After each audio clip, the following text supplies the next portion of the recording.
The next conference, as you can see on the back page of the program, is June 14th to 16th of next year. So you might want to get that into your calendars and plan around it. Again, I think it's been fantastic, and we're just going to be doing the closing session, and rather than talking too long and keeping people away from more interesting things, we'll move on to more interesting things, and I'll pass it over to Harry. Thank you, David. Short, sweet, no PowerPoint. I mean, as well as being the conference rapporteur, which means I've got to have a kind of sweep across the whole of the last few days, in case you don't know, I write the weekly blog, Nicotine in the News, for the Nicotine and Science and Policy Digest. I think at this point, people seem to be expected to declare their interests.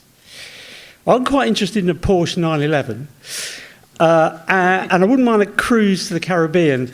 So if anybody's looking for a really good write-up when I kind of, do my conference report, then please do see me afterwards. Jerry and Paddy and the team really are to be congratulated in staging what has been quite such a rich and diverse conference programme. We've covered the science of new technologies, the very wide-ranging sets of clinical data, presentations on policy, law, trade, and advocacy, which Jerry still calls advocacy, but I'm not quite sure why. I always thought it was advocacy, but never mind. Moving on. And who can forget Ethan, what's his name's? Wonderful presentation. Actually, I thought it was quite subdued, really, from other presentations I've seen him. But it was a tremendous Mike Russell oration. I'm sure you'll agree. But there's one general theme, I suppose, really, that kind of seems to have run like a thread through many of the presentations I've heard. And that seems to be about communication, about meaning, definitions, messaging, language, and engagement. Basically under that heading of communication. And with it, of course, the general kind of cry from the heart from a number of people who presented, which is, can we do it better? And I don't think anybody could argue with that. I mean, just listening to all the technical, scientific and clinical presentations on the Thursday and subsequently, I mean, really did put my head in a spin, I'll have to say that. Trying to make sense of all of this, ordinary people must be completely bewildering. And this, of course, is compounded by the fact that hardly a day goes by, and I run a kind of drug version called DS Daily, which is a curation of the daily news on drugs, alcohol, and nicotine. Almost hardly a day passes, but a new study comes out which tells you about all the evils of vaping, followed the next day by another study that says, oh, don't worry, people, all is well, carry on vaping. And of course, the media always prefer a bad news story. And as we know, there are many national and international agencies that seem to be okay playing fast and loose with people's lives in support of what I would call their own moral ideology. We've heard quite a lot, and Clive, I think, mentioned it quite a bit today, about unintended consequences. I'm a bit cynical about unintended consequences. It does strike me that elements of the international tobacco control lobby know full well that there's no way they're going to be able to institute a global ban on tobacco or cigarettes or anything like it. So it feels to me that they're kind of, in a sense, taking it out on an infant technology which is related to the thing they hate most. Not least of which, of course, the major innovators in this field from a commercial point of view is big tobacco, which is what we all know. And there is a real risk that this combination of public misinformation and draconian regulations, as people have mentioned, will stifle the industry. So what can we do about all this? Well, we've heard quite a lot about disruptive technologies. Well, how about disruptive language? I think we have to disrupt the narrative on addiction as it relates to nicotine. Even if you manage to convince people about the die from the tar bit in terms of what alternative nicotine systems can deliver, you've still got the smoke for the nicotine bit of this equation. And I think we use the term addiction too loosely. I had a conversation with someone last night and I was talking to them about this, and they said, I'm addicted to sports. And I said, no, you're not. I said, you probably watch a lot of football or whatever sport. I can't remember what sport it was. I think it was football. And he said, yes. And I said, but does that mean you cannot be a responsible family man? That all your relationships are in bits? That you're a complete nightmare to work with if you manage to hold down a job at all? Does any of that apply to you and your love of football? And of course the answer is no. Yeah, it was just something he liked doing. And with due apologies to any consultant psychiatrists in the room, but I really can't get my head around sex addiction. I just think it's something, you know, when someone says I'm a sex addict, I think they've just been caught out, actually. So I really can't get my head around that. So if you're talking about people with serious drug and alcohol problems, heroin, crack, meth, whatever it is, and alcohol. And I'd probably put gambling in there as well, as I would call a major disruptive addiction. I think then you can seriously talk about addiction. I think it was Ethan who said something like dependence is problems plus addiction. So you've got to have the problems as well. And I really don't think that nicotine, any more than caffeine, I have to say, comes into that category. I can't see Nestle being too happy with a big label stuck on their jar of Nescafe saying, you know, this substance is highly addictive. So the big challenge is, I mean, I'm not saying this is an easy one to pull off, because the taboo of addiction really runs very deeply in all societies, whether it's kind of a sort of Western liberal free will capitalism kind of world, or those political systems where the good of the community is paramount over the individual liberties. And of course, addiction masks the what some people call the pleasure principle, but which you could also call the functional benefits of nicotine. And we heard quite eloquently about that from Helen Redmond this morning and also Sarah Cox. And I think anybody in this room, whatever discipline they come from, could begin to reframe the narrative around this. Obviously, we need to simplify the data to present clear, evidence-based, non-judgmental and up-to-date information. It's tricky for academics and clinicians and scientists who generally don't really think or write like this, because this is not the world that they inhabit. And it's actually impossible for the industry, whether it's big tobacco or vaping, to self-generate that kind of material, because they'd just be said, well, you would say that, wouldn't you, anyway? So bearing in mind who and what tobacco harm reduction is up against, I think it needs an entity that can, again in Ethan's words, raise the right eyebrows, that has access to some of the finest scientific, clinical and analytical brains in the world on this subject. And I think this conference has managed to gather people of that calibre in droves, and is also independent in any way you care to define it. And I think the Global Forum on Nicotine can be that umbrella. I think it can be that portal to the information that people want and need in a timely and accessible way. It will take time, resources and effort, no doubt. But who knows where we could be in that situation over the next 12 months, when I sincerely hope that we can meet again. Thank you very much.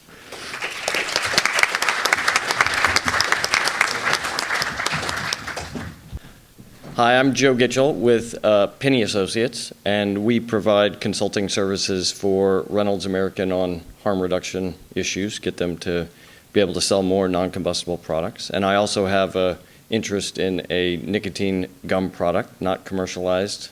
That's a story for later. I first want to thank colleagues and friends who work so hard to improve my contributions such as this, but mostly do so in vain. You can at least thank my dear colleague, Robin, for protecting you from my simply making a series of book recommendations in this comment, though don't worry, I'll tweet those afterwards. I also want to express my gratitude and respect for those who are willing to travel geographically and conceptually to satisfy curiosity and to make progress on a struggle that can seem stagnantly stalemated. We need more of this hunger from all perspectives. And to provide a focus for this intellectual craving, let me rely upon Julia Galef's TED Talk, Why We Think We're Right Even When We're Wrong, where she encourages us to adopt a scout mindset and question everything that we know, as opposed to girding ourselves to fight as tribal gladiators. So let me pose a few questions in this vein. One, is tobacco control policy driven more by a liberty-extinguishing authoritarian desire to exert control over others, or about supporting people to reduce their risks of preventable suffering and misery? Words matter. Was the shift of terminology from smoking control to tobacco control, purposefully taken over 2 decades ago, the right move? Is it time to consider returning to smoking control? 3, is the primary motive driving tobacco control research and advocacy venal self-interest, propped up by a conspiracy between big health charities, big pharma, big government, and big tobacco? Many here have passionately and convincingly expressed their conviction on this position. Or do aligned worldviews and the Kuhnian reality of how science and thinking progresses, which is to say not linearly, offer a more useful explanation? 4, is the SCREAM test for policy analysis deployed by tobacco control advocates, the logic that anything that the tobacco industry fights is good and anything they want is bad, still a reliable tool to inform debate when technology has sundered nicotine from smoke in consumer appealing and acceptable ways? Do we need to decide between correcting consumer misperceptions about nicotine and product innovation to accelerate switching completely away from combustion? Can we walk and chew gum at the same time? That's just a rhetorical question. I'm comfortable with that. And finally, will more evidence and data resolve the issues surrounding nicotine use in society, or do we need to see this debate more through the lens of a struggle of values? More evidence is always important, but as Dr. Wodak and Dr. Bald have noted, I think we need to be prepared to act based on what we now know and not be paralyzed by the promise of some future study outcome. And finally, I would ask us to think about our willingness to agree with the wisdom offered by the American comedian Lily Tomlin. Forgiveness means giving up all hope for a better past. I recognize that this clashes with the way our moral minds have evolved to meet the need to enforce social norms. But such instincts deserve rigorous questioning when they so interfere with the hope that we all share for progress to a better future. As Jyn Erso noted in Star Wars Rogue One, rebellions are built on hope. And finally, in response to challenges about the Iran nuclear deal last year, President Obama observed that, quote, "You don't make peace with your friends." Can we bear the discomfort arising from reputational risk to create, together, a future where no one suffers because of how they consume nicotine? Thank you.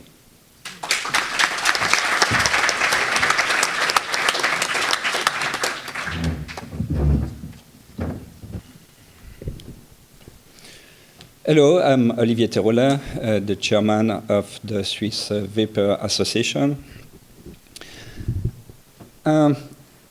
The title of the GFN this year was Reducing Harm, Saving Lives. What does it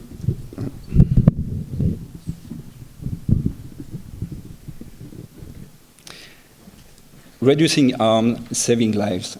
What does it really mean?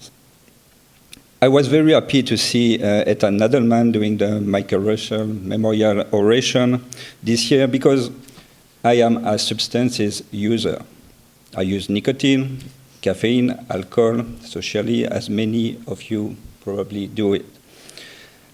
But I'm also a former heroin user. Luckily, I'm living in Switzerland, a country who was one of the pioneers in offering access to methadone programs. But even in that marvelous country, stupid things are done. I went to a center controlled by the government, and there, if you want to attend, you have to do that while craving, to prove that you are a heroin user. It's totally stupid. Then the physician decided how much methadone I would need. Without any real evaluation, he decided the amounts of methadone and its reduction by time and how long it would take for me to give up methadone. It was 3 months. It was a short-term reduction. And the most important thing, he set a deal with me. If I use heroin during the program, I will be thrown away of the program. Of course, I did not respect that stupid rule, and they kicked me out of the program. They were not really interested in saving my life, but they were more interested in enforcing their own moral rules. Some months later, I went to a private program run by one physician who were a pioneer in methadone substitution even before it became legal in Switzerland. The first thing he told me was, you can stay on methadone all your life, no problem. Then he told me, we will evaluate together how much methadone you need. And he never, ever told me, you have to stop heroin consumption. Not a single time he felt on a moralistic position. He was there to really help me and trying to save my life. Obviously, it worked. Otherwise, I would not be here in front of you. I stopped using heroin about 6 months later. It was my own decision. Then it took me about 5 years to gradually diminish methadone to 0. But I was in the control of that. I decided how much I want to reduce every week as I wanted. So there is many parallels that can be drawn between all kinds of dependency, with or without substances. But the most important thing are the people. And the main goal should always be in reducing the suffering in a human and collaborative way. Thank you.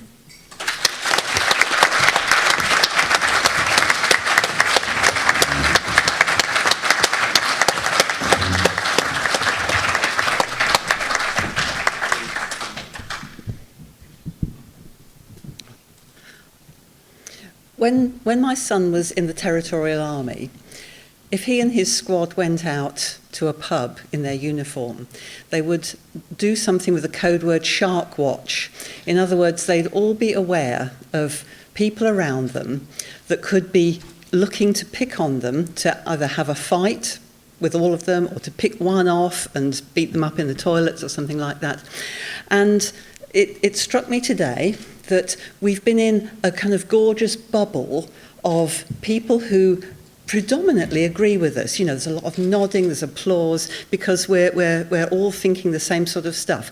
But I think it's easy to forget how many sharks are prowling about on the outside, planning and plotting, searching for weaknesses, fabricating fake science. It feels this year, 2017, at the conference, that we're on the cusp of something really new. a sense of rapprochement between those who have historically had frank antipathy towards each other. And for the benefit of all, I urge you to dial down the hostility, the mistrust, and look at what can be built on together, rather than stoking the fires of antagonism. In other words, don't piss on each other's chips. In that way, we can take the opportunities to increase the number of lives saved, and we can show that we are thinking of the children who deserve an exit from their own smoking, the children who deserve and want their parents to live longer and healthier lives, the grandchildren who will grow up knowing their grandparents.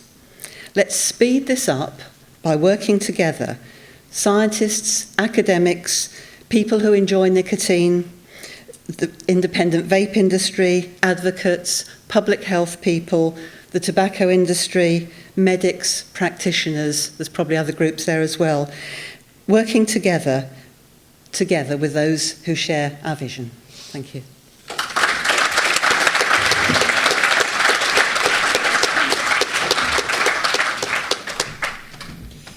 And in the absence of Patty or Jerry yelling at me about something I forgot to say, I will now say thank you very much. That's the end of the formal part of this conference. The informal parts, of course, continue. Enjoy. Thank you.